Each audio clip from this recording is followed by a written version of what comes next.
Well, Luke, our final pre-season game, and I think it was a very good performance against a very strong Crystal Palace side. Yeah, no, I think we're timing it just right. I felt that our performance on Saturday against FC Wimbledon was good.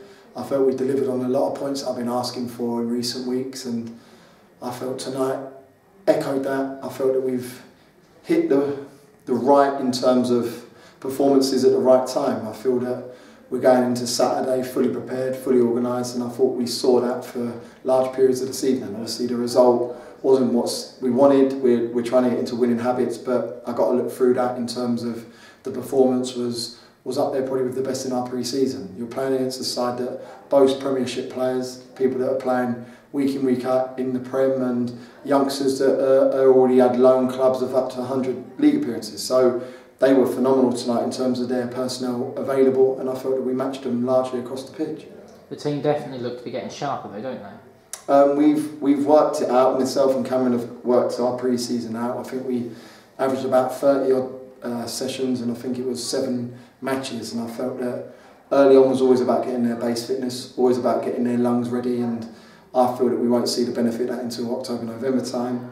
The last 7 to 10 days, and again on Thursday, Friday, will be very much short, sharp. It'll be very much us getting a little bit more accustomed to short, sharper, getting organised in terms of Dagenham, what they offer up, how we're going to go about our business, their threats, their weaknesses. And for me, I feel that we're, like I said, coming into an age now in terms of the group where we are starting to identify as individual personnel where their strengths, their weaknesses are. I think the relationship between the back three, whichever permutation, of Manny, Champ, Dave Stevens and Jamal, I think the relationships of the outside centre-halves and their wing-backs are very positive. Rico and Keir's played with each other for the last 4 or 5 years, so for me, they're accustomed to what each other can do. I feel that Andrew getting stronger and stronger as every performance, and in fairness to Reinhard, he's come into a group, and I feel that, yeah, he's delivering on what we're asking of him. Just a bit more on that partnership between Murcher and Ricketts. They do seem to dominate against pretty much everyone they come up against, don't they? Yeah, they put out fires, the pair of them. Rico, for me, does a lot of unnoticed work. I say it a lot of the time. He goes about his business, unassuming. He allows the likes of Andrew and Kieran to get on the board, to go and get in and around the opposition box. And yeah, he identifies danger superbly. And Kieran, for me, has probably played his best game this evening, and he's come off feeling strong. So I believe in what we do as a football club in terms of our sessions, how we go about our business on the training field, and I think we're seeing the fruits of our labour at the minute. And we know that tonight, Saturday, the Slough game, the game against Arsenal, Hitchin, Brentford, it's irrelevant. We need to make sure that we're focused and ready to go to work on Saturday. I believe what we're going to do on Thursday and Friday will help that. We're going to obviously work on our huddle and in terms of how we're going about our business with regards to Dagenham, and for me, we're looking forward to it. The last 2 performances have had a lot of positives, and we've got to get our boys set in terms of organisation, and we'll go to work again on Thursday.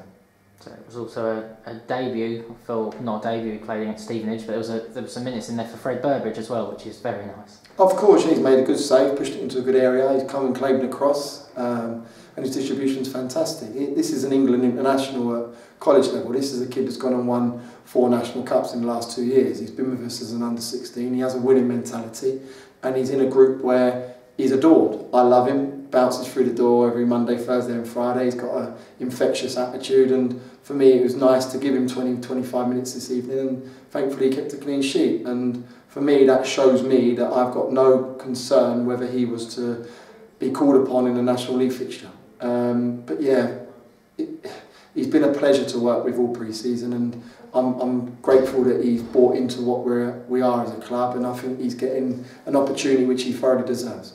There seems to be a few battles on the pitch in terms of who plays in which position. Have you pretty much got your starting 11 sorted, do you think? I believe so. I've got to be honest. I think I am probably 1 or 2 positions away. But for me, I look at the personnel to my disposal. I pick Dave Stevens, Jamal Fifield, Manny Parry, Tom Champ. Well, 3 out of them 4.